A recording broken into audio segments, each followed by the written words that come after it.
Assalamualaikum warahmatullahi wabarakatuh.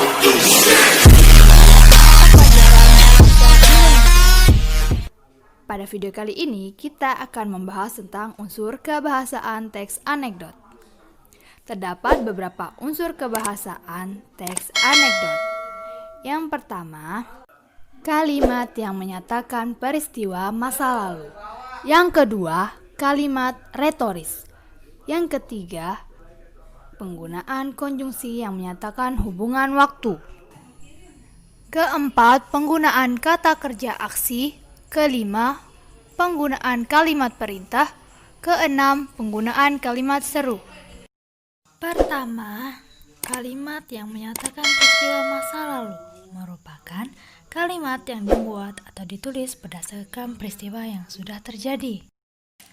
Contohnya, pada puncak pengadilan korupsi politik, jaksa penuntut umum menyerang saksi. Pada contoh tersebut dapat kita lihat bahwa kalimat tersebut mengandung kalimat masa lalu, yakni menjelaskan pada puncak pengadilan yang terjadi beberapa waktu lalu. Yang kedua adalah kalimat retoris, merupakan pertanyaan yang sebenarnya tidak membutuhkan jawaban dan dapat diselesaikan dengan kata ya atau tidak. Contohnya, apa benar?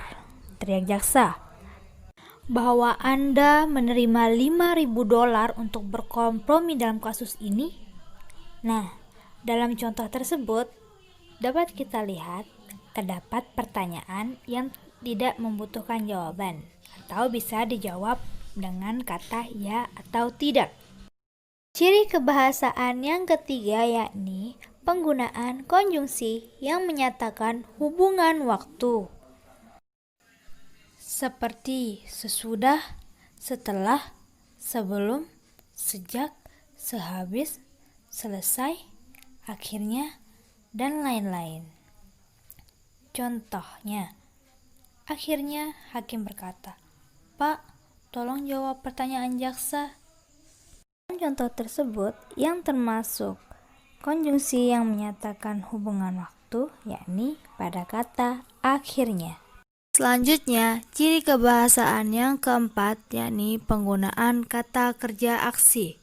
Kata kerja aksi merupakan kata kerja yang menunjukkan bahwa suatu subjek sedang melakukan kegiatan, tindakan, aksi, atau perbuatan. Contohnya, saksi menatap keluar jendela seolah-olah tidak mendengar pertanyaan. Pada contoh tersebut, tergambar jelas bahwa saksi sedang melakukan kegiatan menatap keluar jendela. Unsur yang kelima adalah penggunaan kalimat perintah. Kalimat perintah merupakan kalimat yang isinya menyuruh orang lain untuk melakukan sesuatu yang kita kehendaki. Contohnya, "Pak, tolong jawab pertanyaan jaksa." Dalam contoh tersebut dapat kita lihat bahwa kalimat tersebut merupakan sebuah kalimat perintah. Unsur kebahasaan yang terakhir yakni menggunakan kalimat seru. Kalimat seru merupakan salah satu tipe kalimat dalam bahasa Indonesia yang merupakan ungkapan dari hati penulis atau pembaca.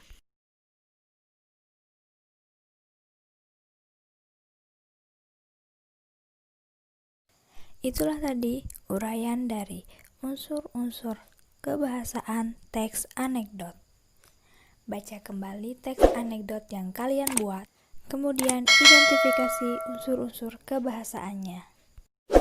Sekian dan terima kasih. Wassalamualaikum warahmatullahi wabarakatuh.